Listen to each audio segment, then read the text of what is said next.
I'm just going to go back to the very beginning and ask, you're on a farm. How did you develop an interest in the arts? I think we didn't live around anybody else. So our closest neighbor was quite a ways away, so I think you had to be creative. And I would just make up things, and I don't know, I spent a lot of time looking for cows, which my mom and dad said, we kept telling you, we don't have cows, it's corn and soybean. So maybe I was already starting. I do think it probably helped with kind of making me use my imagination more, because I wasn't in a neighborhood with a group of friends. It was just myself and my older sister and a lot of cats. So did you do high school theater? How did you get into this costume thing? I did. Well, I only did one play in high school. I mostly did sports. And I thought, I played something very close to myself. I was a cheerleader. I played a cheerleader, and I was like, I don't get it. You kind of just act like yourself. I should have played a 90-year-old woman, and then I probably would have been like, ooh, I like this. But the costumes, and I think again, because I'm from such a small farm town, the thought of, as I kind of started to experiment more with what I wore, I thought, I think of those, I was very punk for a lot of times, wearing very strange outfits that I'd like cut up and put together, and I was like, it's a bit of a character, it's a bit of a way to leave the house and be whoever you want to be. You didn't have to be just a girl from a farm. I'm like, I could be anyone. I could almost, I can walk down the streets of Chicago when we started going out, downtown, and it actually looked tough. I blew it when I opened my mouth, because I'd be like, hi!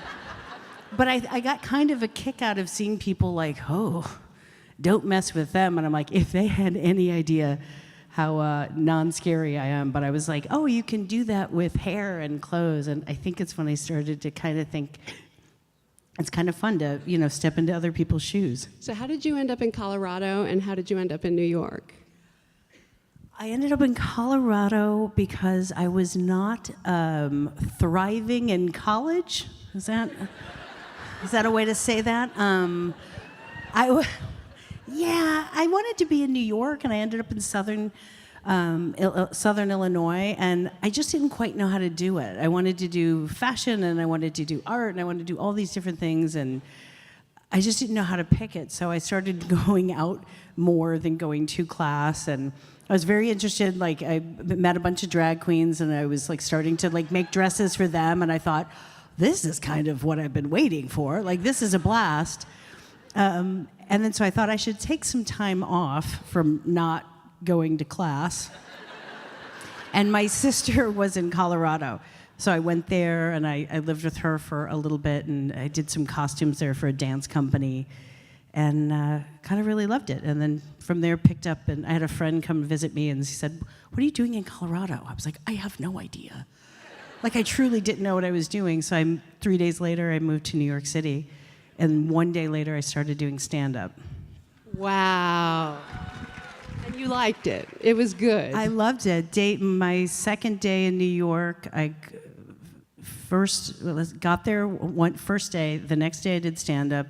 The next morning, I called my parents, and I said, great news. I'm not going to go back to school. I'm going to do stand-up. And strangely, they said, okay, well, work really hard at it, and you can probably do that. Now I think, my God, that was terrible advice.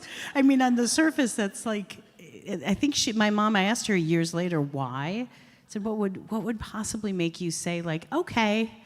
And she goes, well, I found people in fashion seem very unreliable. And I was like, so you found stand-up kind of a solid opportunity? And she said, I knew you were going to work hard at it and do your best, and why not you?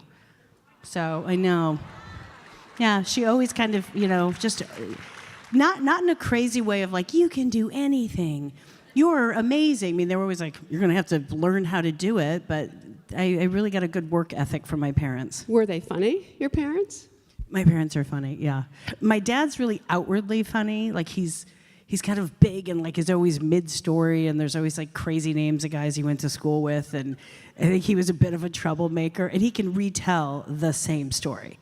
Like, I've heard the same 15 stories from my dad for my entire life, and I'll tell you what, he'll tell him again, and I laugh my head off. And like, he can just kill a story. And my mom's just funny in a more subtle way, but they're both, it wasn't a very serious household. But you actually studied acting. You got serious about that. You went, tell us about your studies. I did stand up only for about 6 months. I wasn't in love with the rooms. I didn't like the heckling. I found it, not just because it meant someone didn't like you, it was like it's part of the sport of comedy that it didn't compute in my brain. Someone screaming, I didn't mind if somebody didn't like me, but it was this combative, and the same guy is in every room. There's always, I'm not kidding, in every single room I ever did, there's always some guy that's like, take your top off. And I'm like, when has that ever worked for you? Because if women were taking their tops off for you, you wouldn't be here alone at a table yelling for me to take my top off. And I think I was always irritated because, especially starting out, you don't get that much time. You get sometimes 3 minutes, then 5 minutes. I mean, you have these little tiny bits of time, and when someone's heckling like that, you can't even get through the story you want to tell. And the only way to get them to stop, you can't just say, no, thank you, I'll keep my top on. They keep yelling until you actually have to truly, truly embarrass them to their core. So it's not good-natured, and I didn't like that, and I thought, now I've spent 4 of my 5 minutes eviscerating some guy that probably is pretty lonely because he's screaming at me to take my top off. And then I just would feel bad about it, so I started acting. I thought, maybe I should learn to act and try to do the words of any 20-year-old that's just started. I should do a one-woman show. And I started with Michael Harney, that I don't know if many people know that, who's an incredible actor. He's in Star is Born. He's done all these incredible things. And when I was 20, I started with him. And I did 2, maybe 3 years with him, and was Meisner training. And he just wouldn't, hey, there you go. Serious stuff. And he just wouldn't, there was no work talk in it. He kept it to he said, no auditions, no headshots, none of that stuff. Just come in and do the work. And that's what we did. And I really think I'm an actor because of him. And you did some stage work. Yeah, I did lots of stage work. I tried to do anything that I could possibly get into, things I wasn't right for. I just wanted to kind of try to soak up as much as I could and be around people and watching them do it. And I ended up, I was an intern at the Actors Studio, which back then it meant something different. I know now they're with the new school. Back then it meant you cleaned the bathrooms. And since I could sew, I also did costumes. So, but just to sit and to get to watch those sessions and watch people work, I think, that was my college.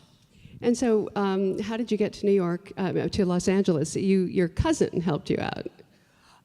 Jenny? No. I mean, no. I just decided. I was doing plays and trying to kind of, get along, but I couldn't figure out the business part of it. I didn't know how to get work. I was always putting up a play I wanted to do. I often did plays that I was like completely not right for. Like, I do remember. This is going back to Michael Harney, but we could bring in whatever we wanted to work on, and I brought in Trip to Bountiful for Geraldine Page's part, and I was 21 at the time, and I was like, I really connect to this character. And he's like, it is about a 95-year-old woman that is at the end of her life, and I'm like, I know, but emotionally, he's like, please bring me something that's within your decade. So I wasn't really where I was doing plays, and I was loving them, but I thought, I think if I go to LA, maybe I'll figure the business part out. And I had a friend there, and he let me move in with him into his studio, where we both slept in the kitchen. That's glamorous. And just slowly but surely, and then I found the Groundlings in LA, which is really what I think kept me there. And well, we're going to look at some of your early work. Let's look at Go, Charlie's Angels, and the Nines. Wow.